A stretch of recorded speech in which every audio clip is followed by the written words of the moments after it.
Ya pemirsa, saat ini saya sudah bersama dengan Ketua Umum Golkar Setia Novanto dalam forum Rapimnas kedua Golkar di Balikpapan, Kalimantan Timur. Langsung saja kita berbincang soal apa sebetulnya tujuan dari Rapimnas kali ini. Apa kabarnya Pak Setia Novanto? Kabar baik. Oke. Pak, langsung saja sebetulnya apa sih tujuan dari Rapimnas kedua ini diadakan di Balikpapan, Pak? Ya, pertama tujuan Rapimnas kedua ini kita melakukan konsolidasi secara total untuk mengevaluasi dari seluruh provinsi, baik tingkat 1, tingkat 2, kecamatan, kelurahan, dan desa.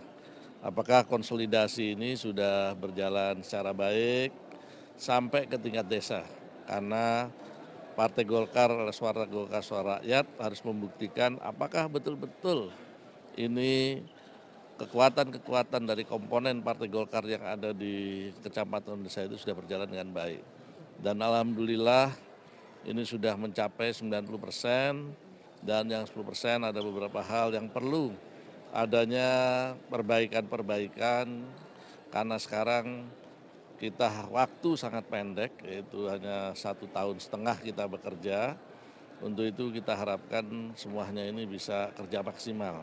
Pak, kemudian kemarin pada Pilkada serentak 2017 Golkar berhasil meraih 58% kemenangan. Kemudian untuk Pilkada serentak 2018 dan juga pemilu serentak 2019, sebetulnya bisa dibocorkan sedikit Pak strategi untuk pemenangan supaya Golkar bisa naik elektabilitasnya lebih banyak dan juga memperoleh suara yang lebih banyak apa ya Pak ya?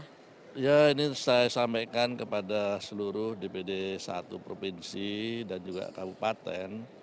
Itu saya syukur dan terima kasih dengan 58% kita tidak boleh sombong karena itu juga kita terima kasih pada partai-partai pendukung kami. Dan hal yang kedua tentu dengan 171 pilkada yang akan ditentukan akan datang, ada 29 gubernur dan juga wali kota dan bupati yang kita sudah bisa memilih langsung.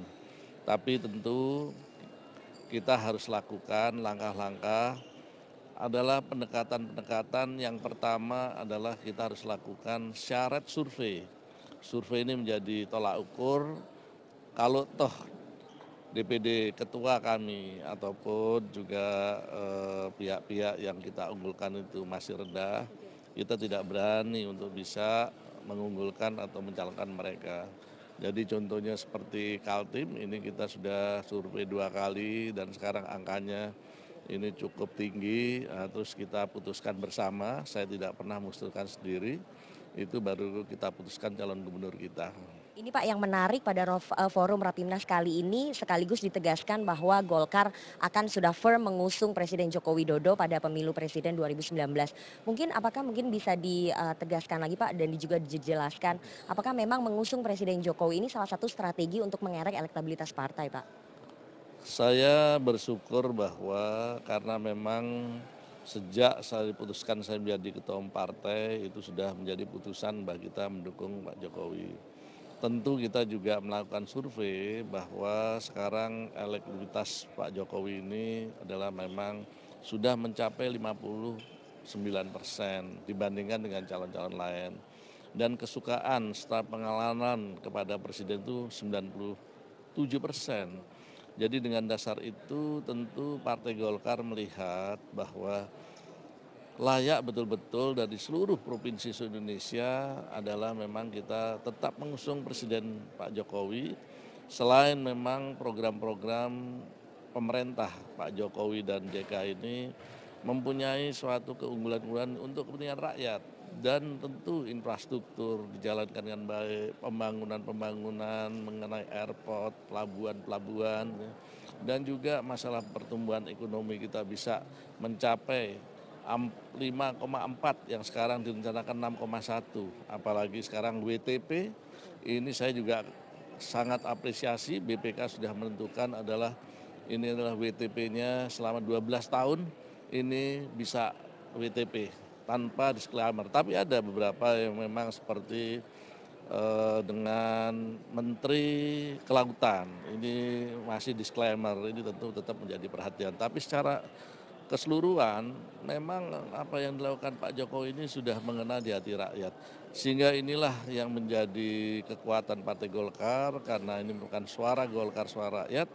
Dan tentu di PD 1 seluruh Indonesia dan juga di tingkat kabupaten kota yang saya keliling dari 34 provinsi yang saya keliling dalam 8 bulan dengan 292 kabupaten kota yang saya keliling memang masih betul-betul mengendakin Pak Jokowi. Inilah yang mungkin membesarkan hati Partai Golkar tetap mendukung beliau. Nah, yang menarik Pak, untuk cawapresnya sendiri apakah mungkin dari kader internal atau mungkin akan dijaring juga tokoh-tokoh di luar sana seperti yang tadi malam sudah diungkapkan oleh Ketua Dewan Pembina Pak Abu Rizal Bakri? Apa yang disampaikan Pak Abu Rizal Bakri sebagai Ketua Pembina tentu saya memberikan apresiasi. Tapi tentu saya selaku Ketua Umum Partai Golkar di dalam pencapresan ini kita serahkan sepenuhnya kepada Presiden Pak Jokowi. Karena di dalam melakukan calon presiden itu harus mempunyai nafas yang sama, chemistry yang sama, dan itu harus langsung dipilih oleh beliau. Jadi saya tidak berandai-andai, tetapi siapapun yang terbaik, yang memang itu diusung oleh Presiden kita Pak Jokowi, kita akan lakukan yang terbaik. Pertanyaan terakhir Pak, bahwa bicara forum Rapimnas adalah forum konsolidasi. Bapak ada pesan khusus mungkin kepada kader-kader yang hadir di sini dan juga kader Golkar seluruh Indonesia untuk tetap menjaga konsolidasi, jangan ada gejolak supaya Golkar bisa memenangkan pemilu nanti Pak. Ya ini tentu sudah saya sampaikan bahwa kepada seluruh DPD 1 Provinsi seluruh Indonesia, kabupaten dan kota adalah kebersamaan dan juga kesulitan dari Partai Golkar yang selama ini sudah terbina secara baik. Dan kita ketahui juga tadi malam, juga tadi pagi, semua sudah memutuskan kekompakan Partai Golkar inilah diharapkan oleh rakyat.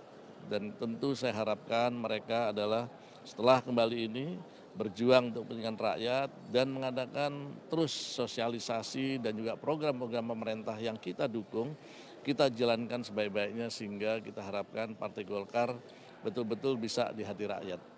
Terima kasih Pak Novanto atas waktunya. Semoga kita lihat nanti bagaimana sepak terjang Golkar di Pilkada serentak 2018 dan di pemilu serentak 2019. Demikian wawancara kami dengan Ketua Umum Partai Golkar Setia Novanto langsung dari Forum Rapimnas 2 Balikpapan, Kalimantan Timur. Saya Rifana Pratiwi, CNN Indonesia.